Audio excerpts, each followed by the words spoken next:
the fourth day of love and attachment. Before we start, let's have a moment of silence while we reflect on the two concepts of love and attachment and how they affect each other.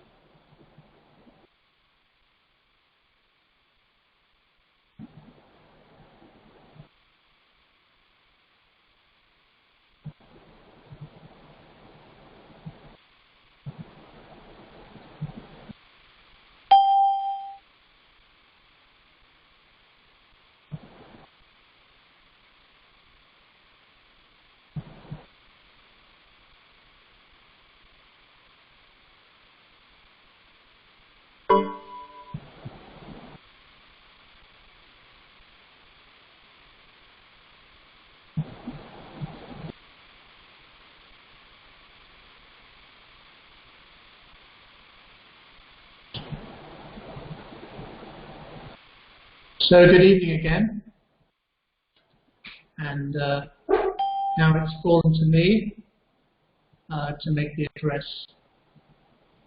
to this meeting. My name is James. I was born in England actually, and spent, after living a life in London, I have spent 20 years here in Puducherry and find the atmosphere here so sublime and rarefied, and couldn't imagine leaving the place actually. I'm coordinating editor of NAMAH, the Journal of Integral Health, and I've always been interested in the nuances and interplay of soul, spirit, and nature, and how these affect our growth and our individual evolution. So much so that I've actually written a book about this, which I've just brought out, called A Torch in the Dark. I feel so happy to address you all. It's such a blessing to be able to organize these events, because I feel that in some ways they really have filled a void, and they've hopefully nourished a lot of people and given them a lot of assistance and help. So we're doing our best. I know we can improve, but we're doing our best, and we hope to improve all the time. Now, tonight we're going to start getting into the well, Monica was wonderful yesterday. We're getting into the business end of this particular workshop, and I'm going to be addressing the practice of actually untangling our attachments, untangling our attachments. Because if we don't untangle our attachments, the love that we possess is not free. It is not satisfactory, really. But before we look at this, we should perhaps look at what actually love is in the first place. What is love? There's no synonym for love. There's no word that can actually even touch it. There's no phrase that can really summarize it. Love is more than an emotion, obviously, because when the heart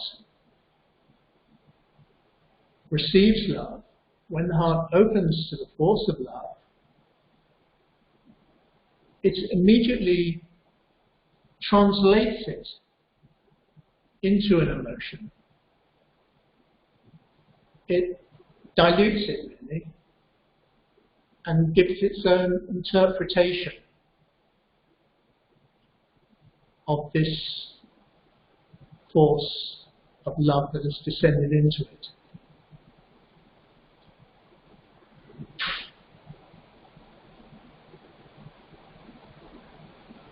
It's more than an emotion, it's actually something that doesn't depend on anything else. I quote Sri Aurobindo, it does not depend upon the objects. It depends only on itself or only on the divine. It is a self-existent power of the divine. So it's something that is basically, as a consciousness, it's so rarefied, it's so sublime, that the humanity is unable to really grasp it. It's unable to be really conscious of it. Because, as Mother says, to become conscious of the divine love, all other love must be abandoned. And that says it, doesn't it? All other love must be abandoned. So, love is really something that's out of humanity's reach almost. It's the full force of love, Sri Aurobindo often used to say, is not ready. It is not, the earth atmosphere, humanity, is not ready to receive the full force of love. So what humanity has to do is it has to work on opening and accepting and receiving the force of truth, the power of truth. Because the truth consciousness has already manifested in the earth atmosphere. It's already manifested, and it's still percolating, it's still graduating down into the roots of the earth. So, love can only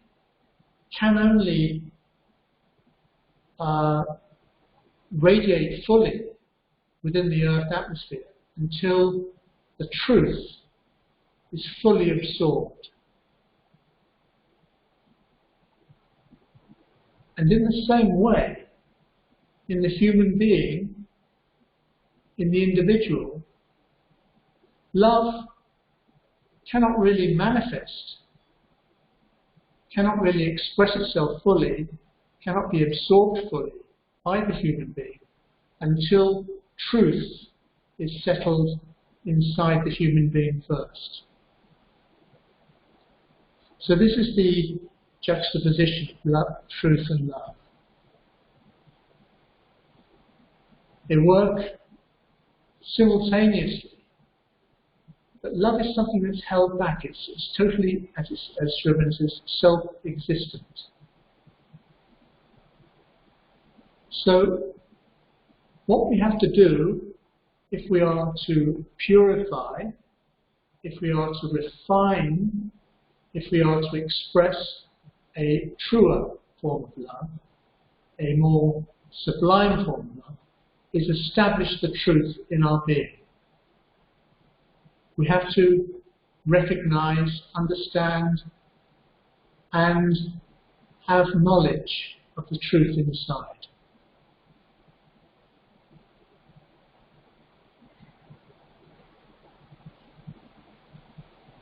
And this untangling of attachment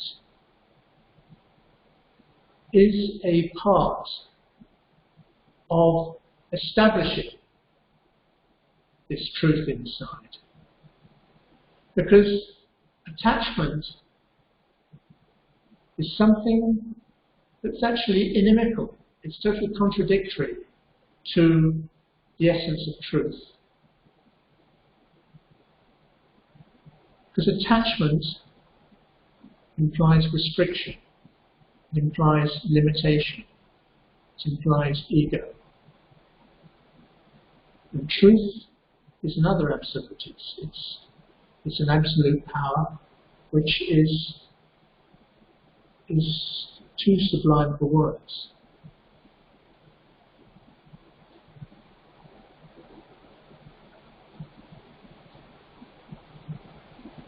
Someone very nicely asked a question yesterday that is attachment the cause of suffering? I think it was Julia, wasn't it? Yes. Is attachment a cause of suffering? The chief, does attachment always produce suffering? And I think that's a very, very good question, because it really depends on the stage of evolution, the stage of growth that you are at. Because if one is living within one's comfort zones in a static way of existing, not really progressing, just living within your comfort zones, accepting your lot, then basically you're not going to suffer greatly. You're not going to suffer greatly. But as soon as you start growing, as soon as you start evolving, as soon as you start recognizing the wake-up call from your soul, as soon as you recognize all this, then any attachment does make you really suffer. It really does make you suffer. And it's the limitation, it's the constriction, it's the separation from the source that we feel when we go through this pattern of attachment that makes us suffer very, very greatly.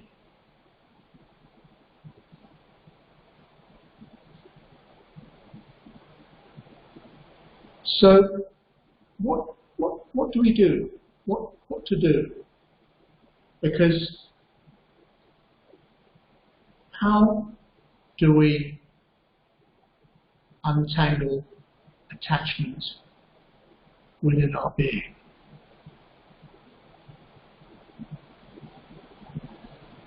First stage is to reorient our consciousness. What we have to do is we have to withdraw from the surface consciousness, and align to the inner consciousness.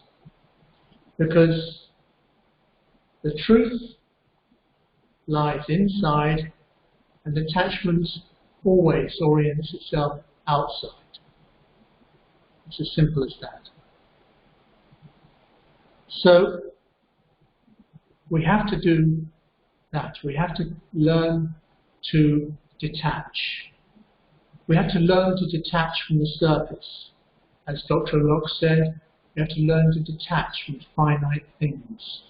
We have to look at them as they are, finite things, finite circumstances. We have to absorb ourselves in the truth. We have to immerse ourselves in the truth, and that lies inside. We have to establish a poise. We have to establish a station within where we can conduct our life and conduct our affairs on the outside in a perfect way, but in a way that is aligned with our inner truth.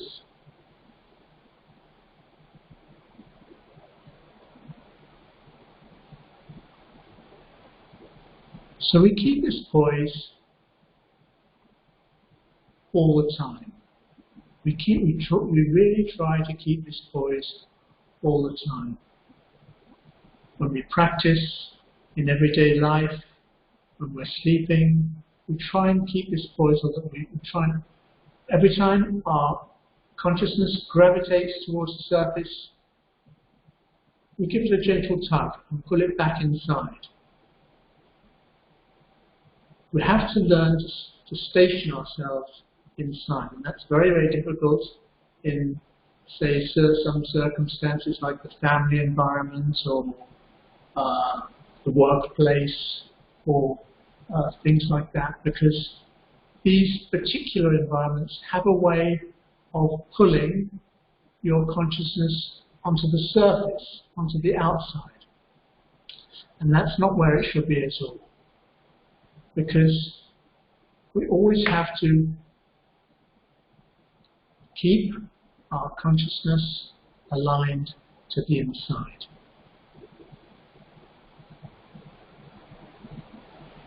And when we notice something that's not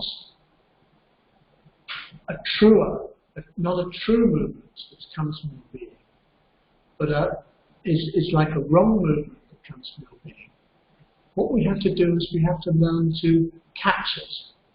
We have to learn to catch it with our consciousness.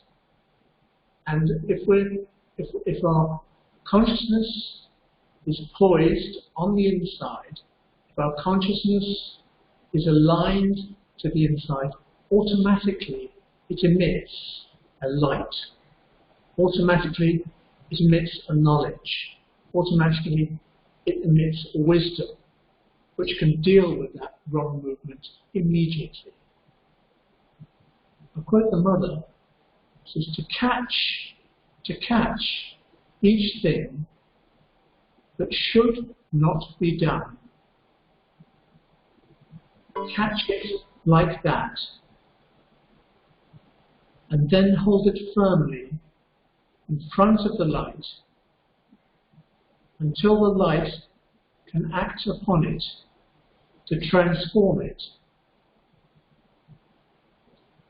This is the work one can do all the time. No matter what one is doing, one can always do this work. Each time one becomes aware that there is something which is not all right, one must catch it like this, prevent it from hiding, for it tries to hide. Catch it and then keep it like this before the light of one's conscious will, and then put the light upon it so that it changes. Because if you're operating in the zone of consciousness, the consciousness which is connected to your psychic presence, automatically it holds this light, automatically it holds this presence, automatically it holds this knowledge, automatically it has the capacity to change anything that doesn't seem right, doesn't seem a worthwhile, productive movement. And clearly this is something that we can do with attachment. Because every day we're feeling these patterns of like the need for reciprocity in a relationship, the desire to control things, the sense of restriction, the narrowness, the whatever attachment manifests. There are so many ways that attachment manifests, and there are so many ways that we can feel it if we're conscious. If we're conscious, if we're awake, if we're truly aligned inside, we can feel these attachments manifesting in our being. And as soon as they manifest, then we can catch them. We can catch them. We can absolve them. We can absolve them. So I'm going to do an exercise now, because I'd like you, for a minute or so, just to really try and connect inside. Really try and connect inside. Align inside. Align to your truth inside. Align to your psychic presence. And then we'll begin the exercise. So for a minute, do this, please. Thank you.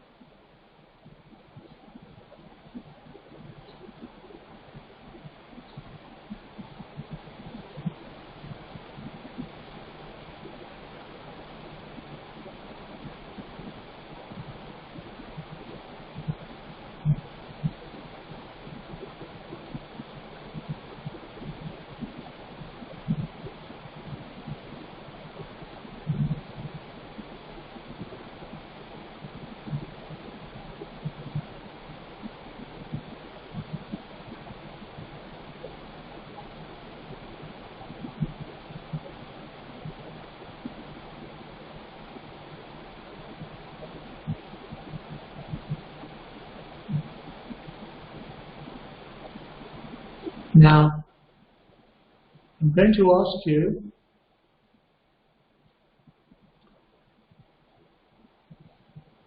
to put forward a cinema screen in front of your eyes. An imaginary cinema screen. But what you're seeing is not imagination. You're seeing things that have happened in real life. And what I want you to do is, with your inner eye, I want you to replay all those interactions, all those subtle interchanges, all those exchanges that you have with one particular person that's in your life. Look at one person. One central person in your life. One central person, a significant relationship. One important person in your life.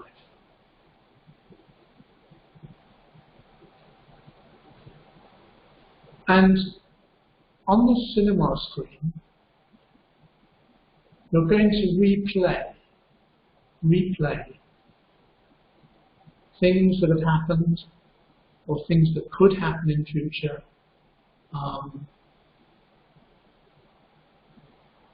in real life. You're the director, you're one of the actors, and this other person is another actor. So look at yourself, and look at the other person, as if you're a spectator watching the film on the cinema screen. Just watch yourself on the cinema screen, interacting, interchanging, exchanging, talking, conversing with the person on the cinema screen.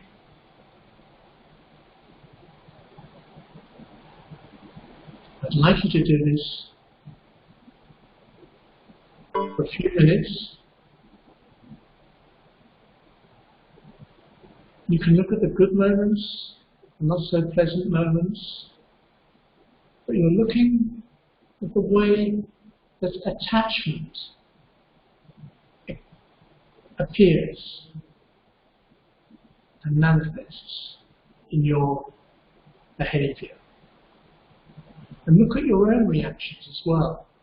Do you feel the pull of attachment, or is the psychic presence that's inside you, which you've established, is that able to reconcile? Is that able to absorb the attachment,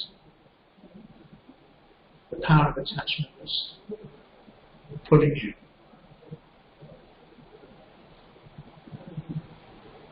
So,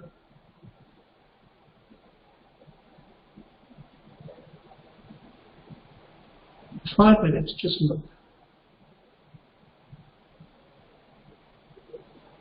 Just observe. Observe yourself. Watch your reactions.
Allow the consciousness in you, allow the consciousness that you've developed and established within you to process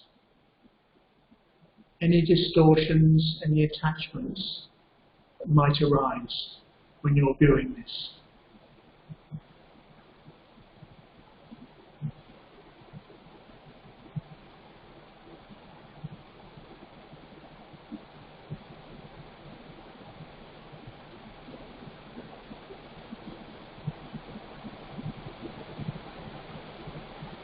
Observe what effect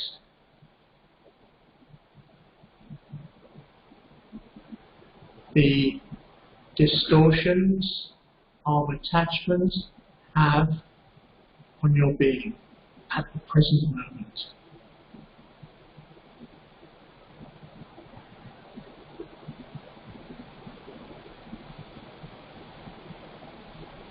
And when you see attachment arising within you, or rising with you on the screen, catch it, and show it the light.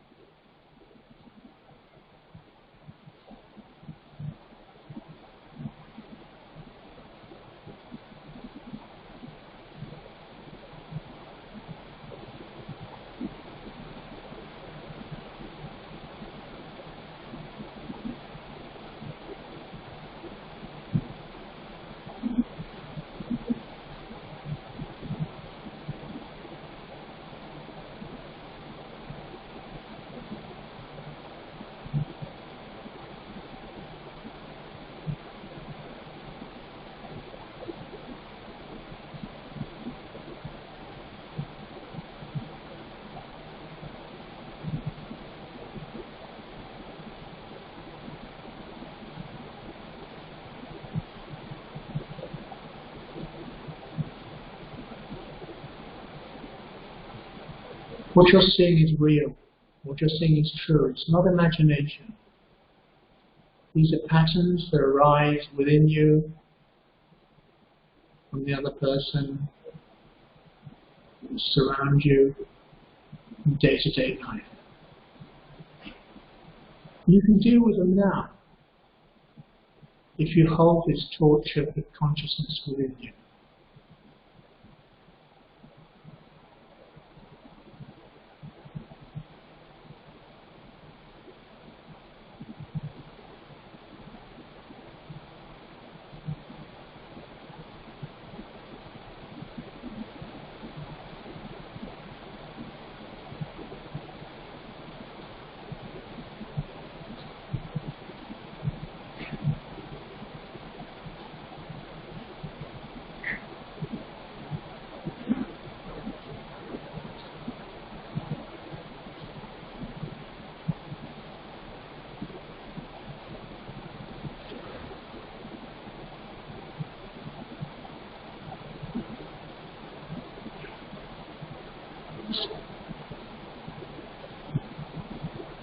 Observe all the examples of narrowness, restriction, constriction, bitterness, enmity that might arise when you're viewing this screen.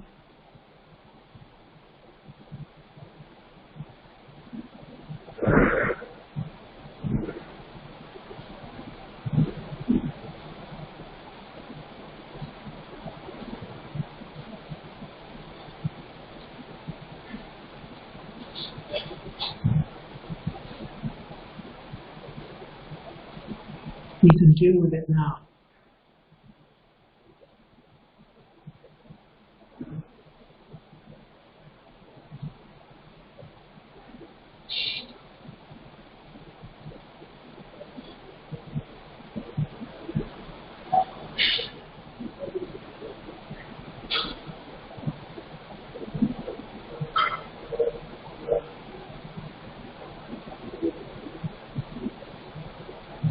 Consciousness yields an enormous power.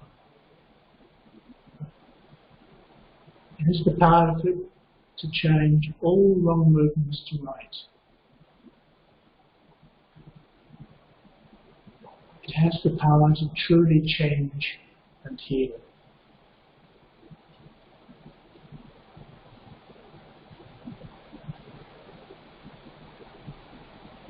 Use this consciousness to resolve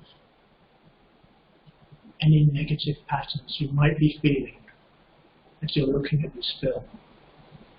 Any negative patterns you might be seeing within yourself on the screen. Any negative patterns that you see that the other person is exhibiting on the screen.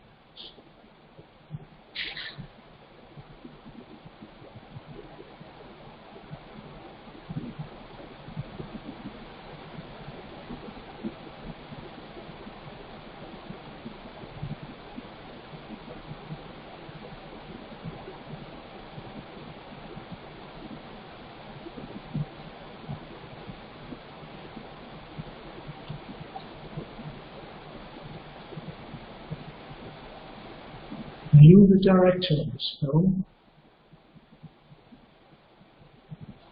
so you can put any particular situation that you want onto this film.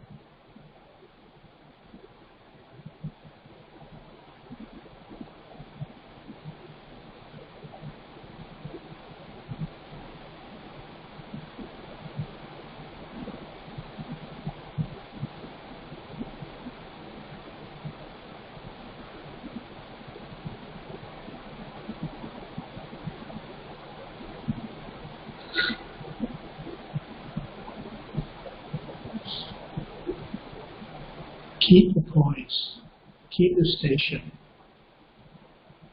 detach from what you're seeing.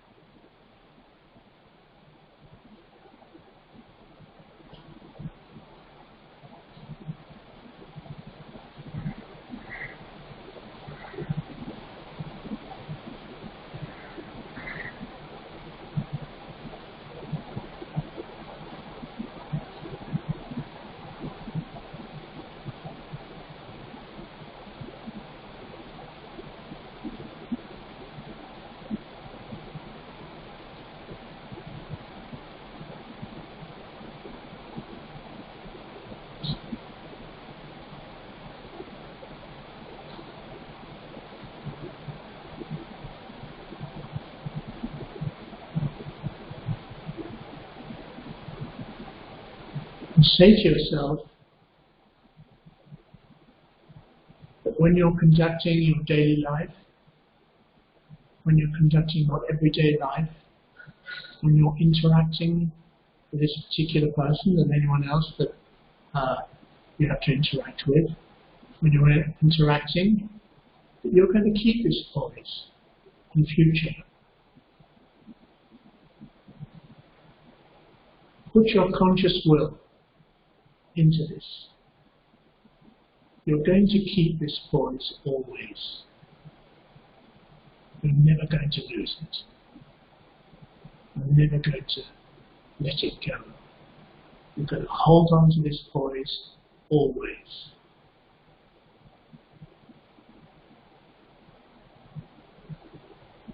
You're never going to let yourself gravitate to the surface.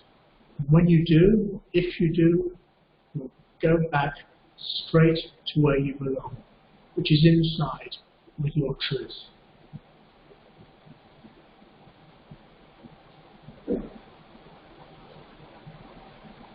Now you're the director in this film, and you can conclude the film any way you wish. So, in the next 2 minutes, you're going to reach a conclusion to this film.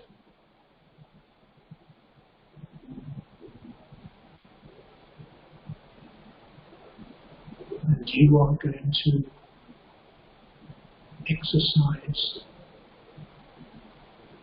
your consciousness to definitively change any negative patterns that might arise in you, that have arisen in you.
When the film is finished,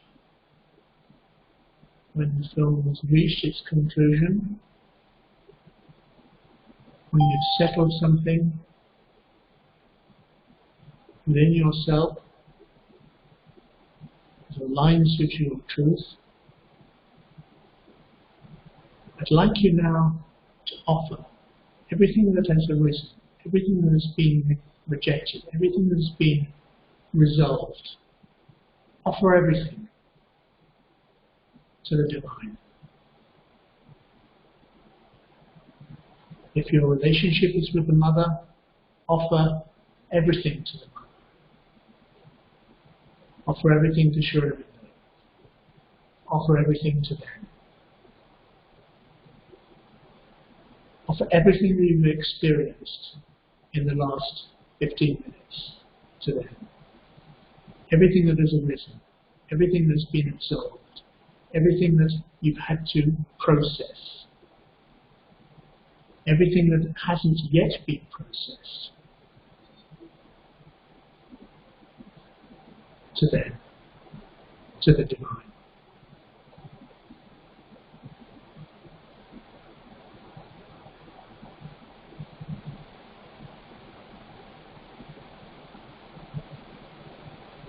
Offer everything.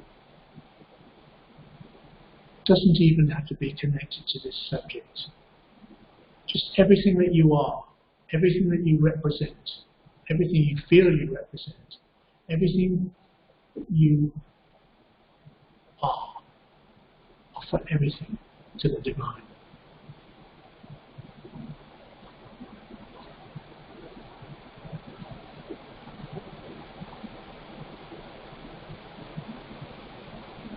Give it. Give yourself. Give yourself to the divine. Give your whole being to the divine. give every circumstance, every knot, every restriction, every limitation, every attachment to the divine. Because attachment can't be looked in isolation. Everything has to be addressed. The whole has to be addressed. Attachment's not just one aspect, but affects our whole. Everything. Our whole has to be addressed.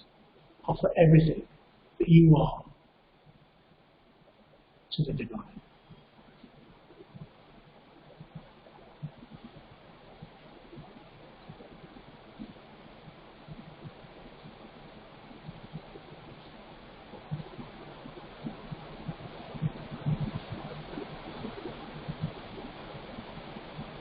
And lastly,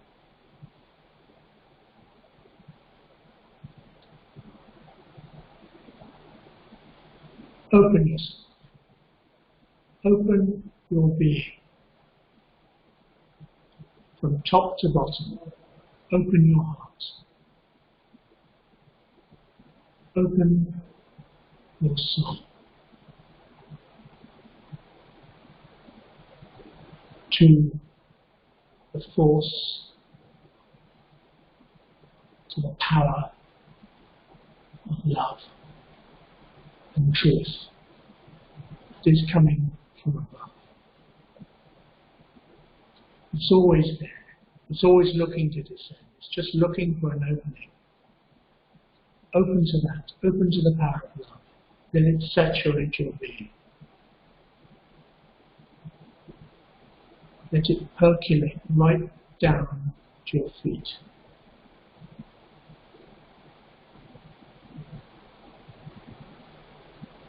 So it permeates every part of your being. Let love and truth saturate every tissue, nerve and cell.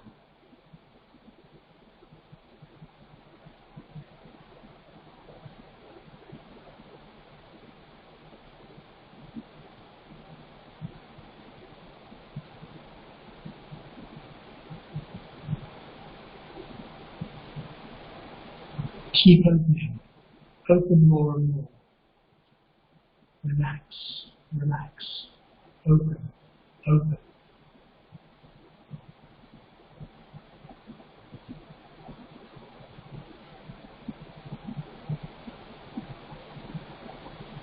Like the petals of a flower opening. You're opening to the divine. You're opening to the divine love. You're opening to the divine truth. You are the truth already. You are the love already. But there's so many barriers. Let all the barriers come down. Let all the walls come down. Open everything to the divine.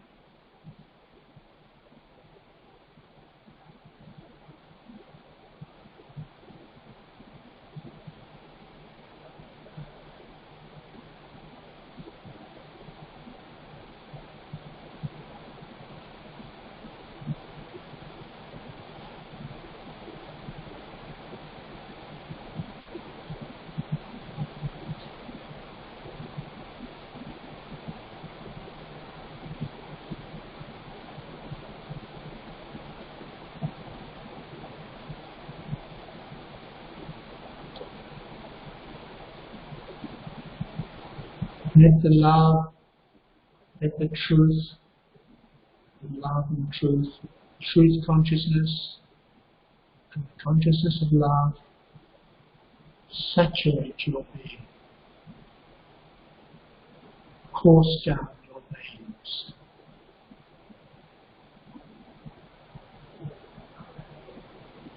Invade every part of your body.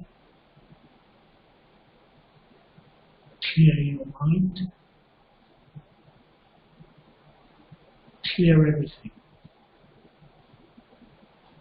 Just become what you are, which is love.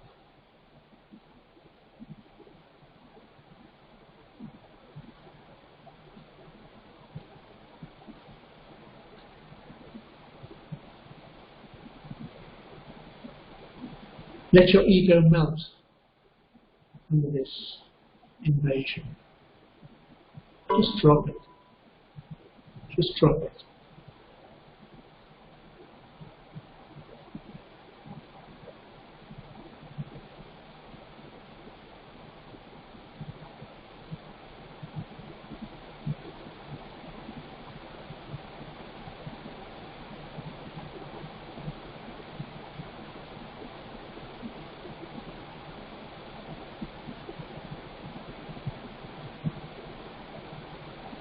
Just give yourself, open yourself. This is very, very passive. Just be still, passive, and receive. Open. Open every part of your body.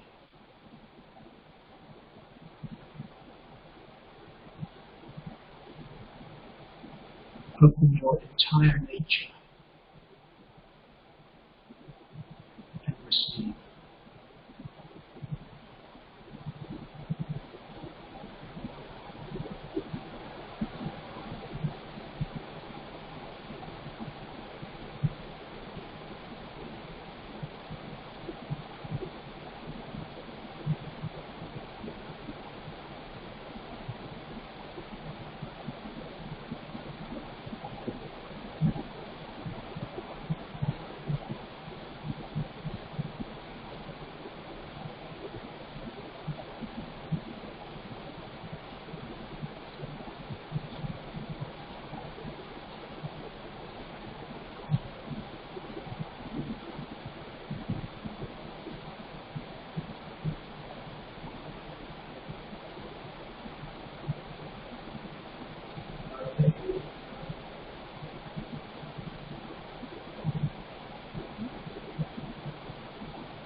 Feel yourself becoming a reflection of this love. Feel yourself becoming a part of this love. And hold on to it.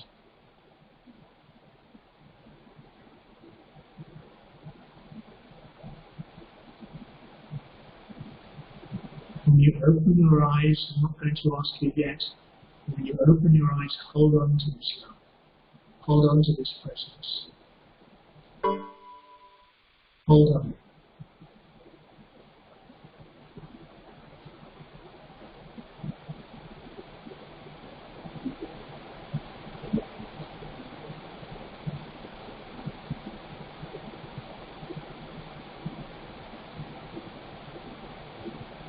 Absorb it.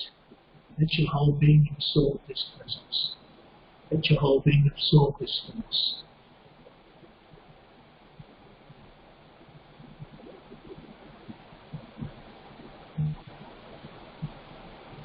And feel yourself absorbing it. Feel yourself opening to it.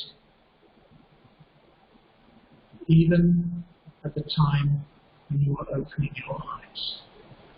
Because you now can open your eyes. Keep opening. Keep.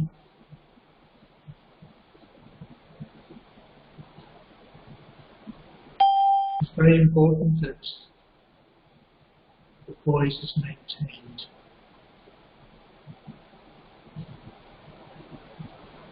When the eyes are open. It's a critical point.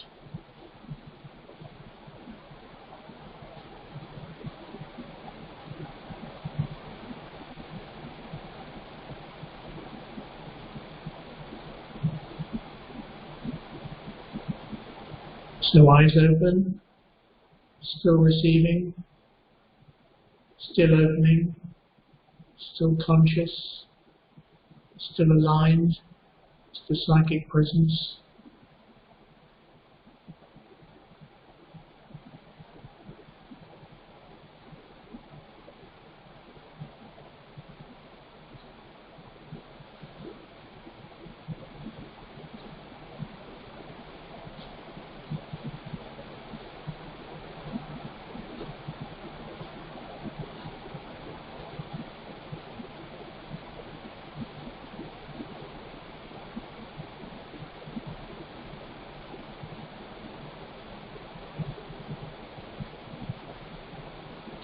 Going to read the mother. True love has no need of reciprocation. There can be no reciprocation because there is only one love, which has no other aim than to love. It is in this world of division that one feels the need of reciprocation. Because one lives in the illusion of the multiplicity of love. But in fact, there is only one love, and it is always this soul love, which, so to say, responds to itself.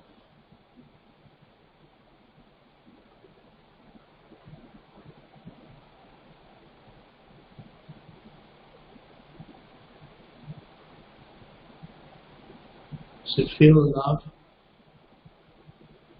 and when the session's over, hold the love.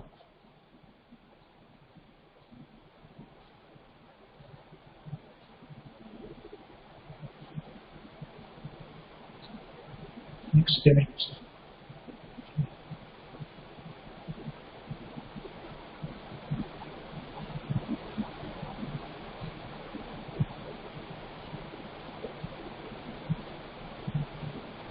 So that was just a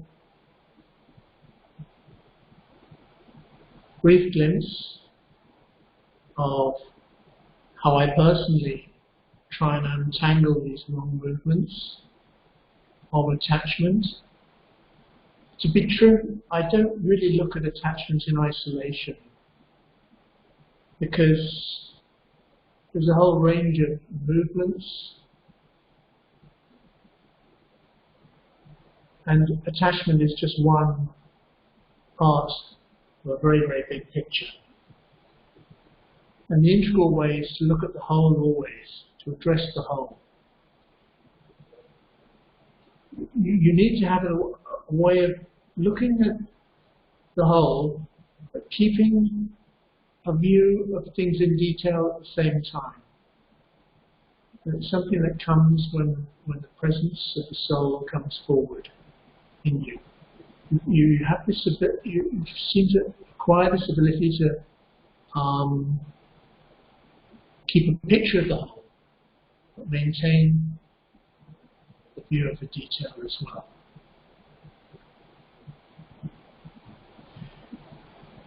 So attachment can be looked upon within the context of everything else.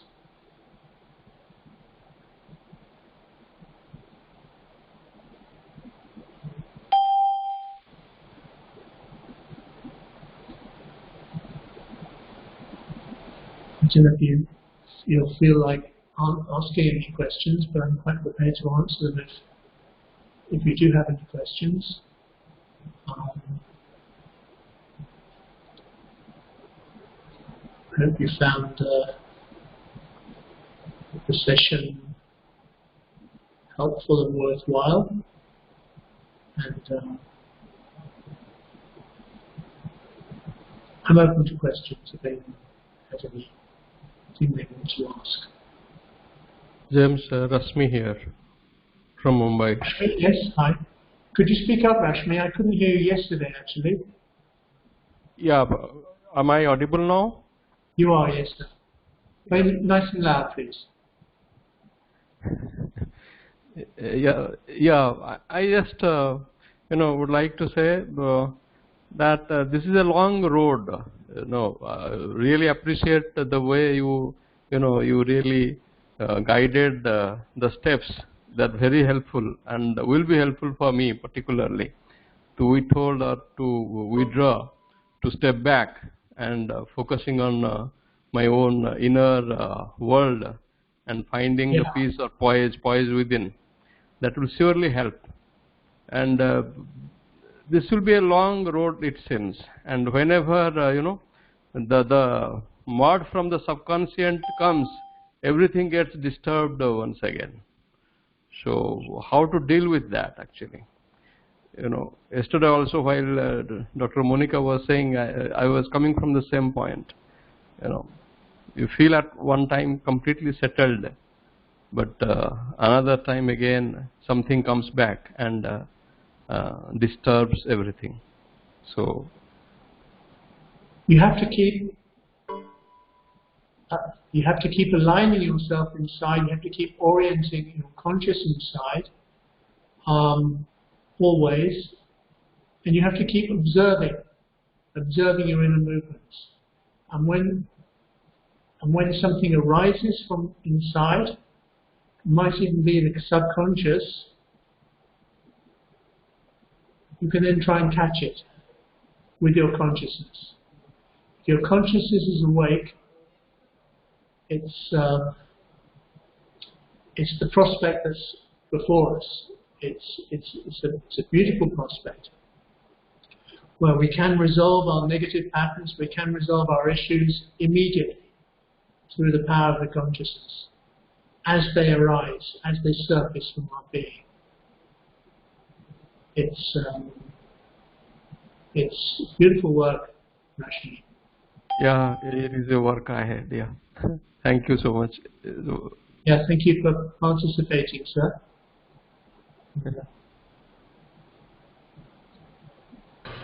Does anyone else have Yes, James, how, I know we're into a fourth session of love and attachment.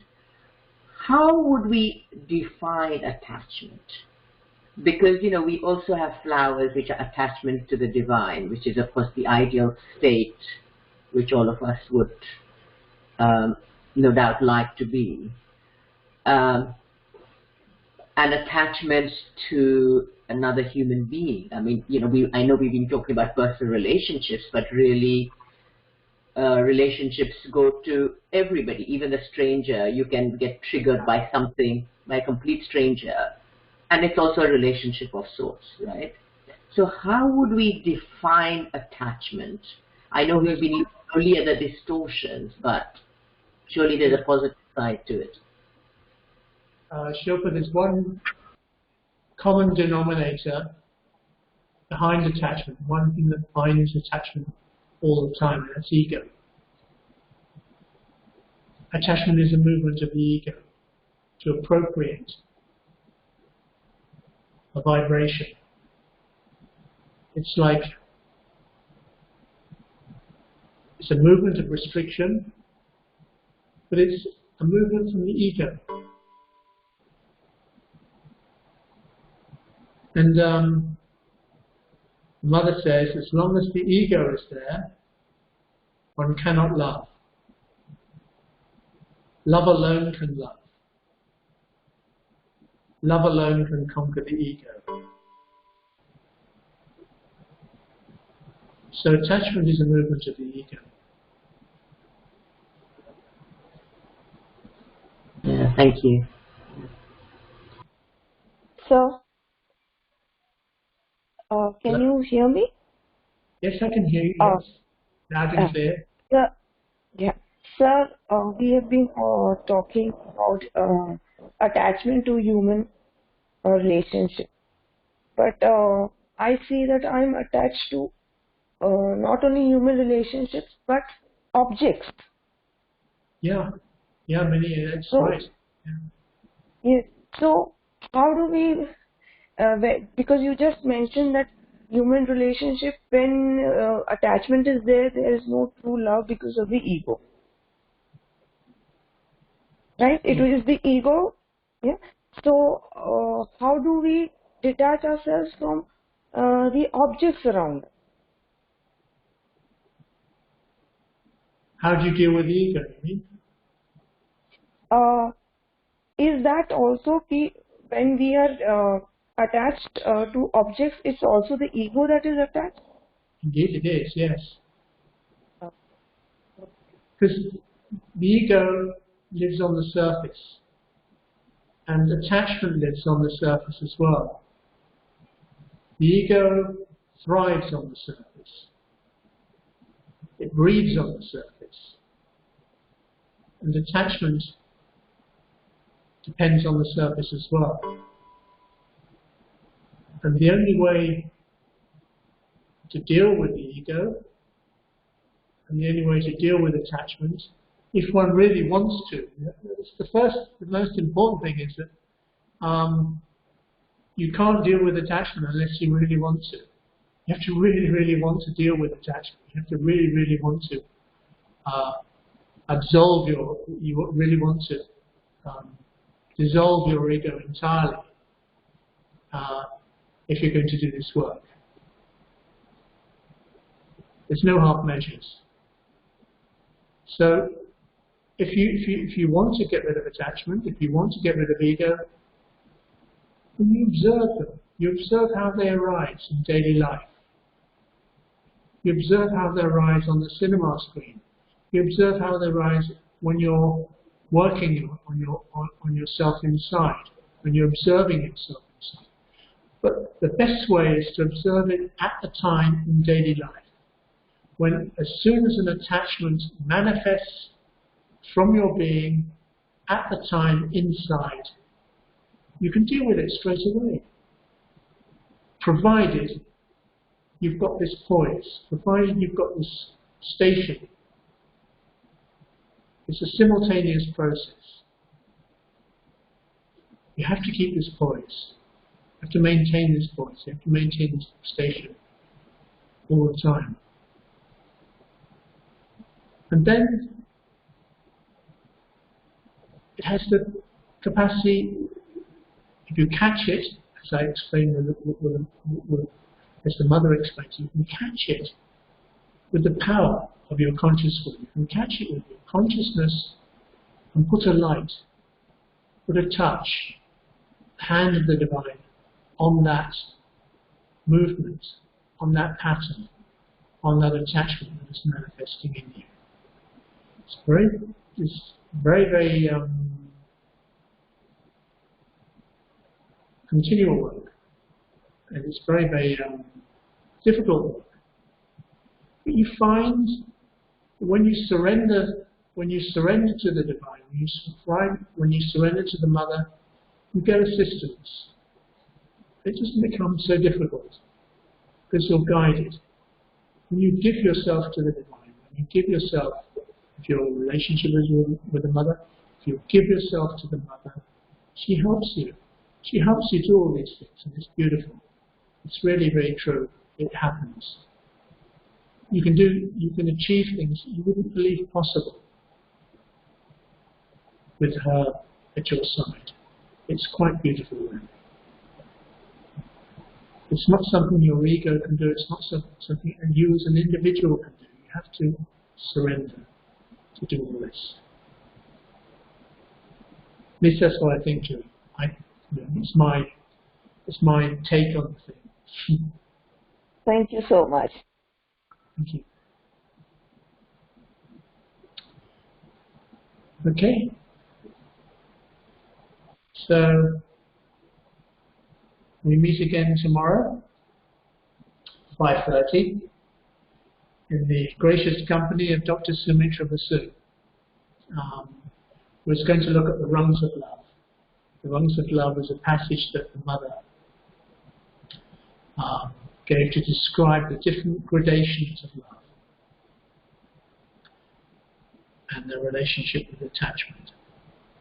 So he's going to look at the rungs of love tomorrow at 5:30, and I'll ask you all to join us then. So I'll see you tomorrow. Thank you very much for participating in this particular session. Thank you, James.